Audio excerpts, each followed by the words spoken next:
Sebanyak 26 orang ayah dari murid Taman Kanak-kanak atau TK di Kampung Neuheun, Kecamatan Mesjid Raya, Kabupaten Aceh Besar mengikuti lomba bercerita dongeng dan sejarah. Kegiatan yang digelar tim penggerak PKK Aceh dan Aceh Besar itu dihadiri seluruh murid TK, wali murid dan puluhan masyarakat Kampung Neuheun berlangsung di Menasa Kampung Neuheun pada Minggu 29 Oktober 2023. Penjabat Ketua Tim Penggerak PKK Aceh Nyonya Ayu Marzuki mengatakan tujuan kegiatan lomba tersebut digelar adalah untuk menumbuhkan peran ayah dalam mengasuh dan mendidik anak-anaknya di rumah. Menurutnya, budaya bercerita yang dilakukan para ayah harus dihidupkan karena lewat cerita dongeng atau sejarah, para ayah bisa menyisipkan pesan moral dan nilai-nilai baik dalam kehidupan bagi anak-anaknya. Selain itu, dengan sering mendongeng, hubungan emosional ayah dan anak akan lebih akrab karena peran ayah dalam mengasuh anak sangatlah penting, karena perilaku dan pesan yang disampaikan ayah akan lebih cepat ditiru dan diikuti oleh anaknya.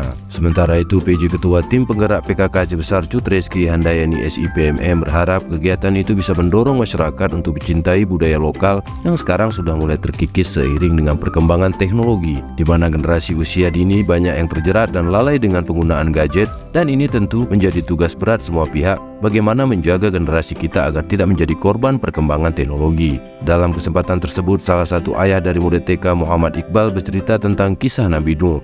Ia bercerita bagaimana Nabi Nuh mengajak kaumnya untuk meninggalkan berhala dan kembali ke jalan yang benar untuk taat kepada Allah.